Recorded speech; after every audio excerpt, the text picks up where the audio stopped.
Hello everyone, class 9th हम लोग आपके चैप्टर नंबर 6 यानी लाइन्स एंड एंगल्स में कुछ प्रूविंग क्वेश्चंस हैं जो वीडियो के थ्रू कर रहे हैं। सो chapter lines and angles proving questions.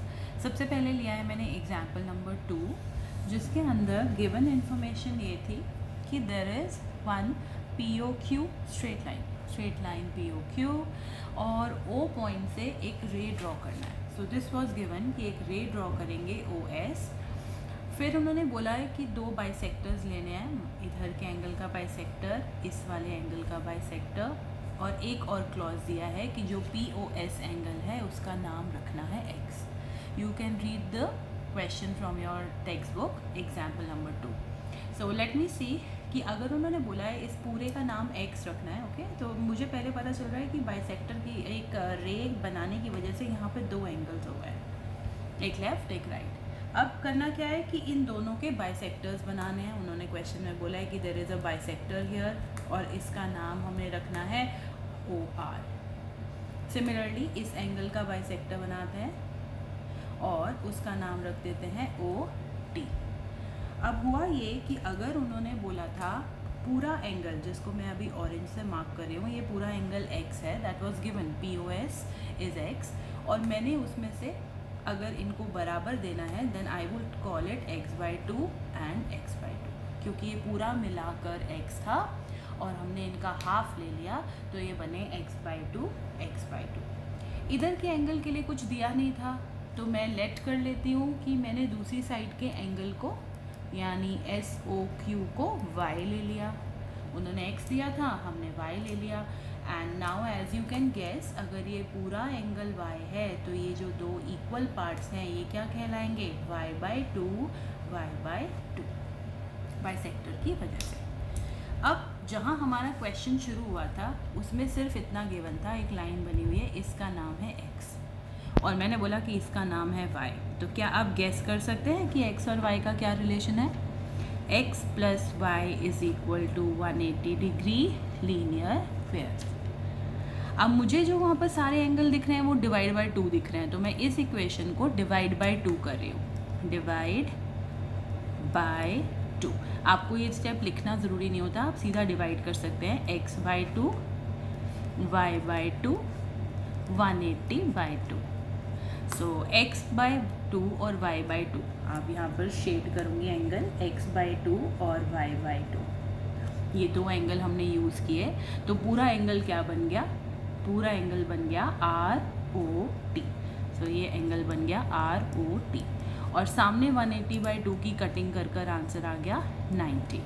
So this is what we had to find, what is the measure of angle ROT and we have got the answer as 90 degree. ठीक है, उसमें since POS is given as X तो आपको use करना ज़रूरी है, आप कोई दूसरे मेथड से इसे अपने आप से नेम करके नहीं दे सकते। Okay, now another question. इस क्वेश्चन में this is exercise 6.1 question number 6, ये भी प्रूविंग क्वेश्चन है और इसमें जो स्टार्टिंग में गिवन है वो ये है कि there is a straight line POQ, एक परपेंडिकुलर लाइन जिसका नाम है RO, और उसके बाद एक एक्स्ट्रा लाइन भी गिवन है जो मैं आपके सामने ड्रॉ करूँगी, लेकिन इस बार ये कोई बाइसेक्टर नहीं है, तो अपने आप XX लिखना मत शुरू कर देना, this is not a bisector और इसका नाम हमने रख लिया है OS।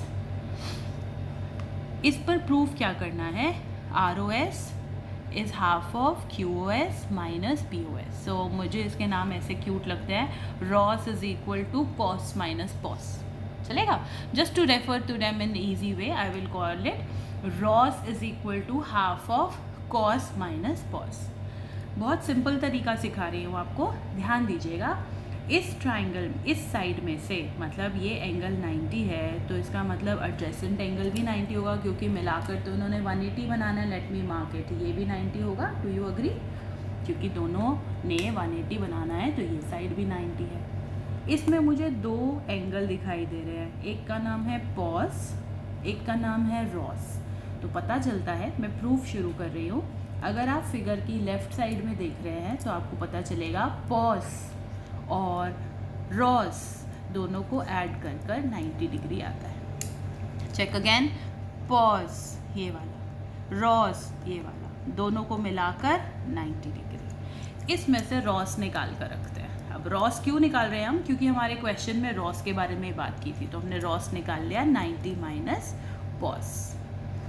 फाइन, इतना काफ़ी है। इसके बाद फिगर फिर से देखें।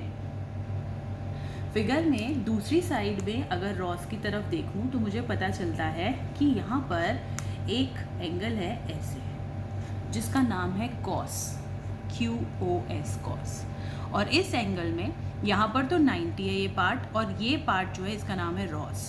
तो मैं इस बार जो स्टेटमेंट लिखूँगी वो बड़े एंगल कॉस के लिए लिख रही हूँ, QOS। मुझे लग रहा है इसमें दो एंगल आते हैं, एक का नाम है रॉस, एक का नाम है 90। So COS is equal to ROS plus 90। लेकिन मुझे तो रॉस चाहिए था, क्योंकि मेरा क्वेश्चन में लेफ़्ट साइड पे रॉस है, तो मैं लेफ़्ट साइड पे रॉस रखना चाहती हूँ, यानी मैं रॉस की वैल्यू अकेले लिखना चाहती हूँ, और इसी में से रॉस का आंसर निकलता है। रॉस अपनी जगह है, ये इधर आ गया, so it is actually cos minus 90 degree. Now this equation जो हमने पहले रॉस की ढूंढी थी और दिस इक्वेशन जो हमने बाद में रॉस की ढूंढी है, इन दोनों को मैं ऐड करने वाली हूँ। अब आपके मन में आ रहा है कि मैम को एडिंग का ख्याल कहाँ से आ गया, एडिंग 1 and 2। वो इसलिए आ गया क्योंकि रॉस और रॉस जो दो लेफ़्ट साइड पर रॉस है वो बनेंगे 2 रॉस, और फिर अगर मेरा मन किया तो मैं हाफ उधर 2 को उधर ले जाऊंगी और हाफ बन जाएगा। हाफ भी तो क्वेश्चन में गिवन है, तो ये तो अच्छी बात है, हमारे लिए सब कुछ फेवरेबल चल रहा है। हमने रॉस और रॉस को ऐड किया इन दोनों को और लिख दिया 2 रॉस। लेफ़्ट साइड पूरी ऐड करनी है, ये रहा एक पार्ट, ये रहा दूसरा पार्ट, इसको ऐड करने में मेरी हेल्प करो। 90 माइनस कॉस और प्लस कॉस, प्लस करना है ना तो किसी के साइन नहीं चेंज किए, सारे नंबर लिख दिए। 90 और माइनस 90 कैंसिल हो गया, ये क्या बचा भाई, 2 Ross is equal to cos minus cos। Very good, we are very close. Ross is equal to 2 उधर जाकर हाफ बनेगा, that is cos minus cos। Check करो, have we reached our to prove? Yes, Ross is half of cos minus cos। So you can keep calling them Ross, cos, cos for fun. Okay.